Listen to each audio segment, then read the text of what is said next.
They told him he was making the biggest mistake of his life. Not quietly, not behind his back. They said it where he could hear it, where it would settle into his thoughts and follow him whether he liked it or not. A young cowboy with strength in his hands and the whole frontier stretched wide ahead of him. And he chose her. An old woman. A woman who couldn't see, couldn't hear, couldn't speak. A woman who lived in a world completely cut off from everything most people depended on.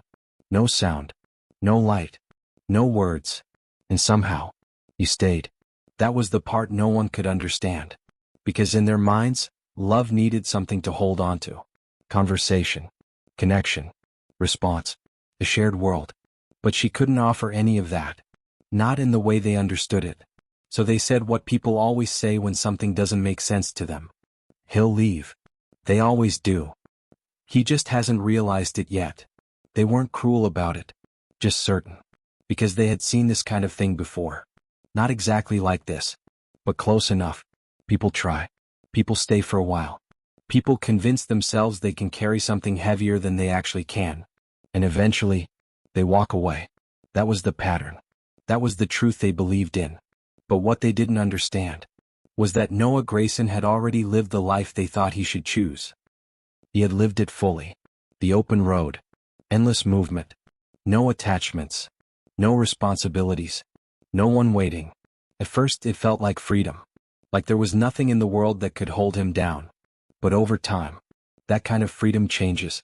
It stops feeling like possibility and starts feeling like nothing. Like movement without purpose. Like waking up every morning with no reason to stay where you are. And no reason to care where you go next. That was the life he had been living. Before he saw her. Before he slowed his horse. Before something inside him, something quiet but steady, told him to stop. Because when he first saw her, she wasn't doing anything remarkable. She wasn't calling for help. Wasn't reaching out. Wasn't even reacting. She was just sitting there. Still. Unmoving. Facing outward into a world she couldn't see. And for the first time in years, he didn't feel the need to keep going. Her name was Margaret Hale. Once she had been known in ways that mattered. Not famous. Not important in any grand sense. But present. Recognized.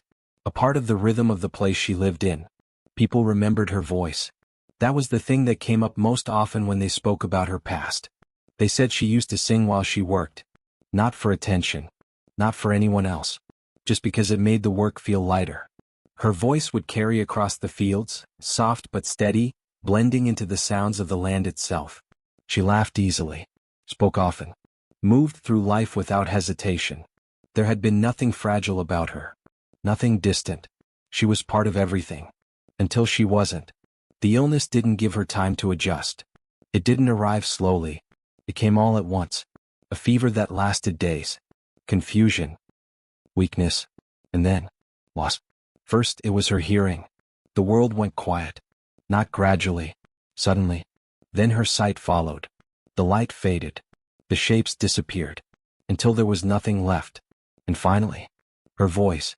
By the time the illness had passed, everything that connected her to the outside world was gone. Sound, sight, speech, all of it. What remained was a life that no one around her knew how to reach. At first people tried. They came to the house. They sat with her. Touched her arm to let her know they were there. Tried to guide her hands. Tried to communicate through gestures she couldn't see and words she couldn't hear. But without a shared way to connect. Effort turned into confusion. And confusion turned into distance. Not because they didn't care. Because they didn't know how. And over time, the visits became less frequent. The conversations about her shifted. From present tense. To something closer to memory. She used to. She was always. She could. Until eventually, she became someone the town spoke about as if she were already gone. Even though she wasn't, she was still there. In the same house. On the same land. Living in a world no one else could step into.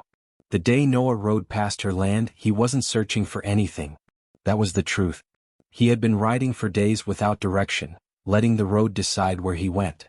That was how he lived. You don't stop. You don't stay. Because staying means something might take hold. And once something takes hold, leaving becomes harder. So you don't give it the chance. That had always worked for him.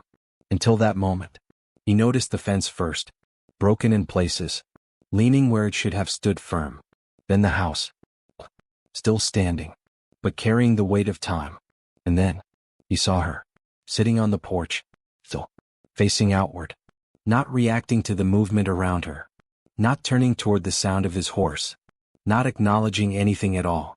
At first he thought she simply hadn't noticed him, but the longer he looked, the more he realized she hadn't noticed anything. He slowed his horse, then stopped, and just watched. Something about the stillness unsettled him, not in a way that made him want to leave, in a way that made him stay. He stepped down, walked toward the porch, each step quieter than the last. When he reached it, he spoke. "Ma'am?" No response. He stepped closer. Still nothing. And then, he understood. He reached out and tapped lightly against the wooden railing. The vibration traveled. Her body reacted instantly. Her head turned slightly. Her hand lifted, not blindly, carefully, reaching. And in that moment, he knew. She wasn't disconnected. She was just living in a different way. At first, Noah told himself it wasn't a decision. It was just time passing. Pause. Something temporary before he moved on like he always did. But days stretched into something heavier than time. And he didn't leave. Margaret never spoke. She couldn't. She never looked at him. She couldn't. And she never called his name. Because she had no way to. But she noticed him. Not the way most people notice someone. Not through sight. Not through sound. Through presence. Through patterns. Through the way the world shifted when he was there. He learned quickly that everything mattered. The way he approached her. The way his footsteps pressed into the wooden floor. The way the air moved when he came close. If he rushed, she tensed. If he was careless, she pulled back. So he changed. Slowed down. Moved deliberately. Learned to let her hand find his instead of reaching for hers. Learned to give her time to understand that he was there. Not force it. And slowly, something formed between them. Not communication. Not in the way people understand it. Something quieter. Something built on repetition. On consistency. On trust that didn't rely on words. And that was new for him. Because he had never stayed long enough for anything to become consistent. Everything in his life had always been temporary. Places. People. Moments. But this required staying. And staying meant something might take hold. That was where the tension began. Not outside. Inside him. The town didn't understand. And this time, they didn't stay quiet about it. It started the way it always does. Small. Contained. Who is he? How long is he staying? But curiosity doesn't stay small. It grows. And eventually it turns into judgment. You're wasting your time. She doesn't even know you're there. What kind of life is that supposed to be? The words followed him. Into the store. Down the road. Through the spaces he passed through. And for the first time, they didn't slide past him. They stayed. Because he didn't have an answer yet. And when you don't have an answer, other people's answers start to sound louder. One afternoon, a man stopped him outside the store. Older. Calm. Not angry. Which made it worse. You really staying out there? The man asked. Noah didn't answer. You think that's something you can build a life on? He continued. Still nothing. The man stepped closer. She can't see you. Pause. She can't hear you. Another pause. She can't even tell you she cares. That was the one that stayed. Because it felt like truth. Plain. Simple. Undeniable. The man shook his head slightly. You're a young man, he said. You've got choices. Noah looked at him. Finally. And you're throwing them away. The man walked off after that. Like he had said what needed to be said. And left it behind. But the words didn't stay behind. They followed. That night, Noah sat outside the cabin. The sky stretched wide above him, quiet and open. The same sky he had slept under 100 times before. The same sky that used to feel like freedom. But now, it felt different. Because he wasn't passing through. He was staying. And staying meant thinking. It meant feeling. It meant asking questions he had never needed to ask before. He looked toward the door. Toward the space where she sat inside. And for the first time, doubt found its way in. Not about her. About himself. About whether he understood what he was choosing. Because staying wasn't just about today. It was about everything that came after. Every day. Every limitation. Every silence. He had lived his life avoiding weight. Avoiding anything that could tie him down. And now, he was standing still. For someone who couldn't even tell him to stay. That was the thought that unsettled him most. Not that she couldn't love him, but that she couldn't show it in the ways he understood. And if you can't see something, if you can't hear it, if you can't be told it, how do you know it's there? That question stayed with him longer than anything the town had said. And that was where everything began to shift. The next morning came too quietly. No storm. No noise. Just stillness. The kind of stillness that forces a decision. Noah woke before the sun fully rose. Didn't sit. Didn't think. He moved. Saddled his horse. Packed what little he had brought with him. The motions felt familiar. Automatic. The same motions he had made 100 times before. Leave before anything holds you. That had always been the rule. And for a moment, it felt right again. Simple. Clean. Expected. He led the horse away from the post. Held the reins. Ready to mount. And leave. But something stopped him. Not physically. Something deeper. He turned. Looked back at the cabin. And for the first time since he had arrived, he hesitated. Not because he didn't know what to do. Because he did. He just didn't want to do it. He stepped toward the door. Slowly. Like he was giving himself time to change his mind. But he didn't.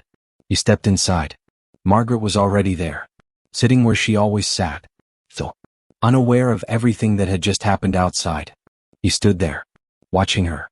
Trying to feel something that would make leaving easier. Clarity. Distance. Anything. But all he felt was resistance. He stepped closer. The same way he always did. Careful. Deliberate. He touched the edge of the table. Lightly. The vibration moved through the wood. Her body responded instantly. Her head turned slightly. Her hand lifted. Reaching. Searching. Not blindly. Intentionally. The way she always did. Looking for confirmation. For presence. For something that told her she wasn't alone. And without thinking, he let her hand find his. The moment her fingers touched his, everything became clear. Not in a rush. Not dramatically. Quietly. Completely. She didn't need to see him. She didn't need to hear him. She didn't need words. Because she knew. She knew when he was there. And more importantly, she knew when he wasn't. And that was when it hit him. All of it. At once. The town was wrong. They were measuring something they didn't understand. They were looking for signs that only existed in their world. But this was different. This wasn't about what she could give in ways they recognized. It was about what existed between them. Without needing explanation. Without needing proof. He looked down at her hand holding his. And for the first time, he understood his own choice. It wasn't sacrifice. It wasn't obligation. It wasn't him giving something up. It was him choosing something real. Something that didn't depend on convenience. Something that didn't disappear when things became difficult. He exhaled slowly. And in that breath, the decision was made. Not halfway. Not uncertain. Completely. He wasn't leaving. Not now. Not later. Not when things became harder.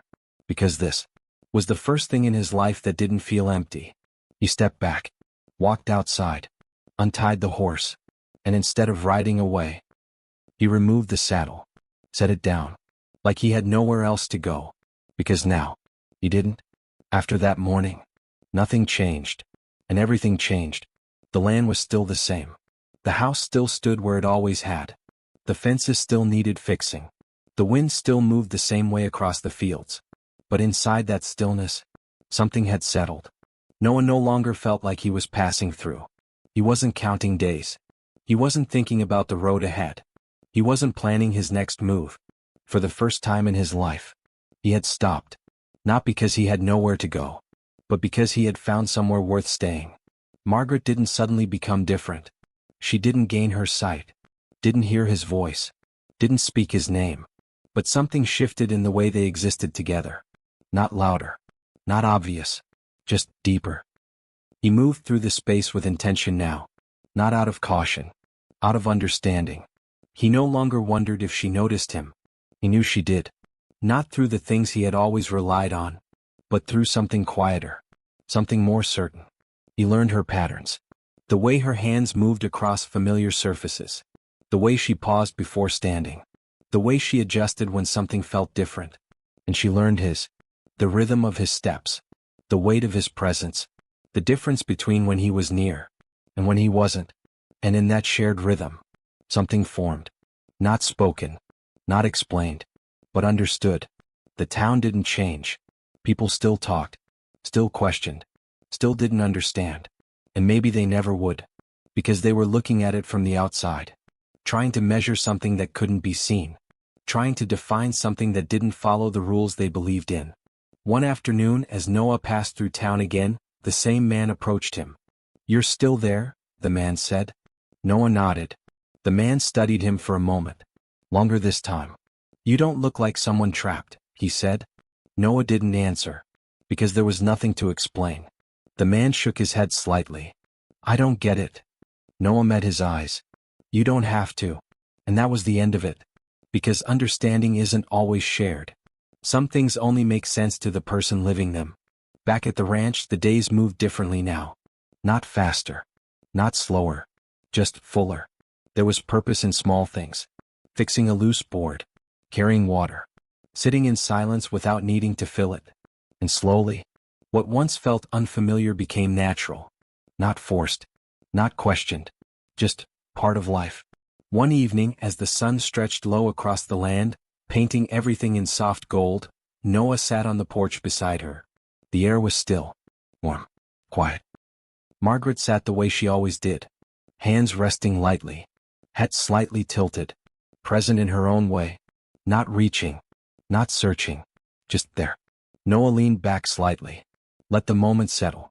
For years, silence had meant emptiness to him. Something to move through. Something to escape.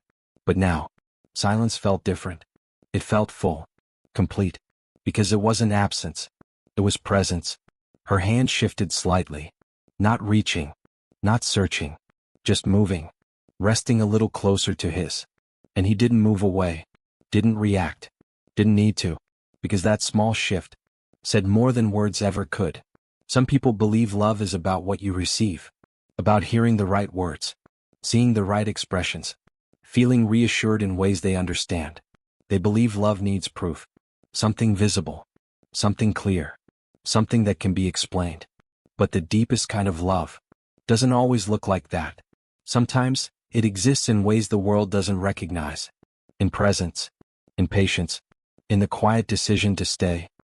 Even when there is no easy reason to. Because real love isn't built on convenience. It isn't measured by what someone can give you in return. It's built on something much stronger than that. Choice. The choice to remain. The choice to care. The choice to give without needing to receive. And when that kind of love exists, it doesn't need words. It doesn't need sight. It doesn't need sound. Because it is felt.